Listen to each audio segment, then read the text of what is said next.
Delhi police कहती है कि 6 साल पहले जो एक सांप्रदायिक हिंसा दिल्ली के एक इलाके में हुई थी, उसके पीछे एक बहुत बड़ा षड्यंत्र था। मैं कहना चाहता हूँ, मैं पूरी तरह से सहमत हूँ कि उस सांप्रदायिक हिंसा के पीछे एक बहुत बड़ा षड्यंत्र था, लेकिन वो षड्यंत्र वो नहीं था जो दिल्ली पुलिस कह रही है। मैं IAS अफसर रहा, 6 ज़िलों में कलेक्टर रहा हूँ, दंगों को बहुत नज़दीकी से देखा हूँ।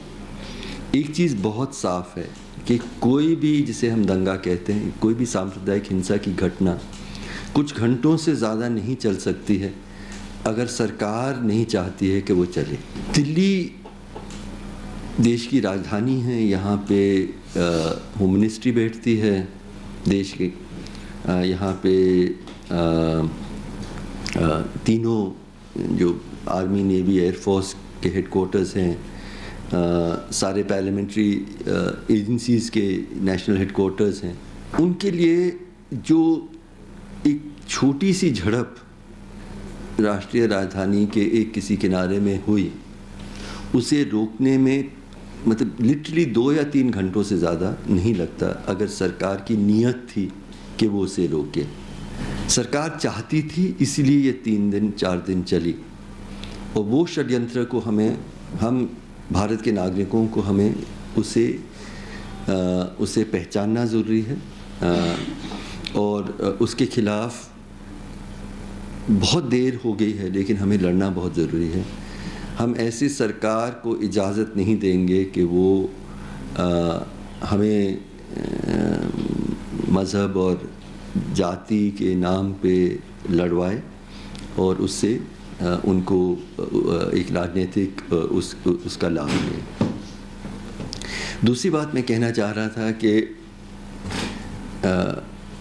इन a very famous case Mahatma Gandhi को अरेस्ट किया गया था।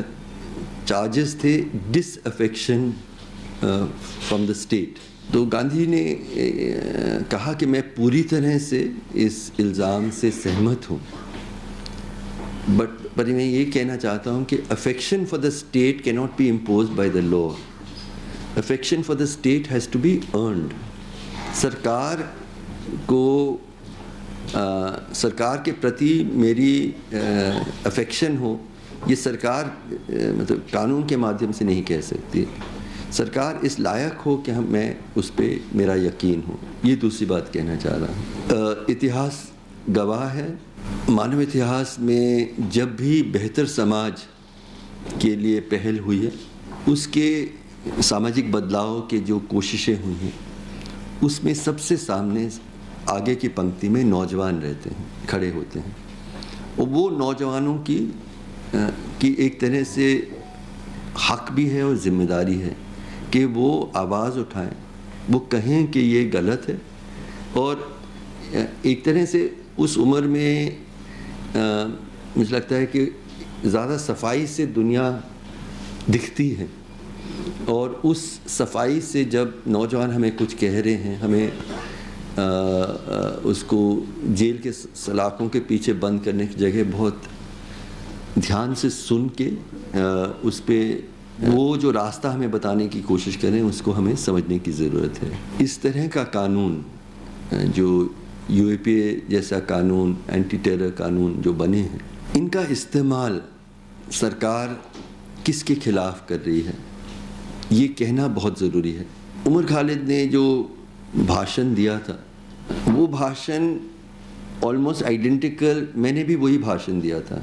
उन्हें और ज़्यादा बेहतर तरीके से उसे व्यक्त ज़रूर किया। जामिया में खड़े होकर मैंने जो बातें कही थी, उस सुबह जब एक रात पहले जामिया में लाइब्रेरी में बच्चों को मारा गया था, हज़ारों की संख्या में नौजवान इकट्ठा हुए थे, और मैंने that is been called a hate speech by. पर मैं कह रहा हूँ कि उसी तरह की बातें, गांधी जी की बात, अहिंसा की बात, देश में हम लोग सब मोहब्बत के साथ, बराबरी के साथ रहें, यही बातें हमारे जब उमर खालिद ने की, उसे एक टेररिस्ट मतलब टेरर रिलेटेड एक्शन या टू इंसाइट टेरर, ये कहा गया है। और वो 5 साल जेल में पूरा किए हैं। मैं अभी भी बाहर हूँ और शायद उसका बड़ा कारण है कि मेरा नाम हर्षमंदर है, मेरा नाम शजील इमाम या उमर खालिद नहीं है। और हमें बहुत क्लियरली ये कहना ज़रूरी है। मैंने गहराई से पिछले कुछ महीनों से अध्ययन करना शुरू किया हूँ। हमें what do we call a terror attack act and what do we call just communal disturbance. सांप्रदायिक हिंसा में मैं डेथ पेनल्टी के ख़िलाफ़ हूँ, लेकिन मैं इट इज़ स्ट्राइकिंग दैट सांप्रदायिक हिंसा में for terror attacks there only 2 people of Hindu identity who have been sent to the gallows. एक है नाथुराम गोडसे और एक है विनायक आप्टे, गांधी जी की हत्या की। हाशिमपुरा की हत्या हुई है, गुजरात और कई जगहों में जो हिंसा हुई है। हम किसे what do we punish in what way, and उसमें जो आइडेंटिटी के बेसिस पे एक बिल्कुल जिसको आप टेरर अटैक कहते हैं, अगर कोई ग्रुप जाके लोगों को मारता है, अगर वो मुस्लिम आइडेंटिटी का मारने वाला हो तो that's a terrorist attack. Hindu identity का हो तो हम कहते हैं वो गौ रक्षक है, वो राम भक्त है, वो विजिलेंटे है। इसमें जो कम्युनल बायस है इसको कहना बहुत ज़रूरी है। ये सब कहने के बाद हमारे जो नौजवान साथी आदर्शवादी, some of our best hearts and minds have been locked up. उन्हें 5 साल पूरे हो रहे हैं, उससे ज़्यादा वक्त गुजर रहा है जेलों के सलाखों में, और सरकार ने अब तक मतलब ट्रायल भी शुरू नहीं किया है। ये हम लोग सब जानते हैं। हमें बाबा साहब ने कहा था फ्रेटर्निटी, जिसको बंधुता कहते हैं, that is the heart of the constitution. बंधुता का मतलब ये है कि आपके पैरों पे जंजीर हो तो मैं मानूं कि मेरी आज़ादी मुझसे छिन गई है। तो आज हमें कहना बहुत ज़रूरी है कि ये हमारे जो आदर्शवादी नौजवान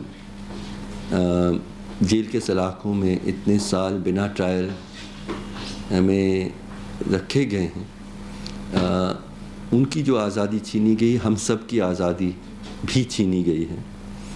और जिस तरह की मैं शजील के भाई से अभी बात कर रहा था, ये जो नौजवान उमर खालिद जब थोड़े वक्त के लिए निकले थे तो फ़ोन पे मेरी बात हुई, तो वो कह रहे थे कि मतलब दिल करता है बात करूं, किससे बात करूं, किससे बहस करूं, किससे देश के हालात के बारे में।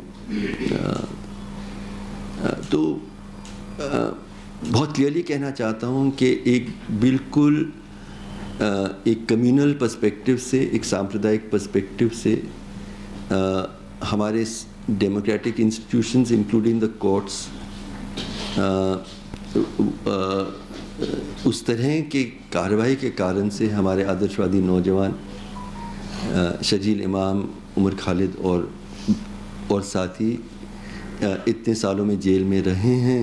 अभी भी उनको जो रिहा नहीं किया जा रहा है, ये देश की आज़ादी, देश के हर रहने वाले लोगों की आज़ादी पे एक बहुत बड़ा हमला है, और हमें उसके ख़िलाफ़ मिल के हाथ से हाथ मिला के कहना होगा कि संविधान जब 26 जनवरी 1950 में लागू हुआ था, हमें आज़ादी मिली थी। और आज़ादी मुख्य किस्म से सबसे पहली आज़ादी है ज़मीर की आज़ादी है, विरोध करने की आज़ादी है,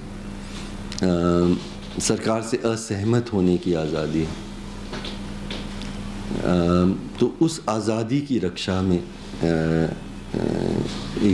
एक पूरे देश की मैं अपील करता हूं कि हम लोग सब खड़े होके इस सरकार को इस दिशा में चलते रहना, और इस सरकार के सारे इंस्टीट्यूशन जिसमें न्यायालय भी शामिल हैं, पुलिस भी शामिल हैं, उन्हें इस तरह से संविधान के वादों के खिलाफ नाइंसाफ़ी को जारी रखने की इजाज़त हम ना दें।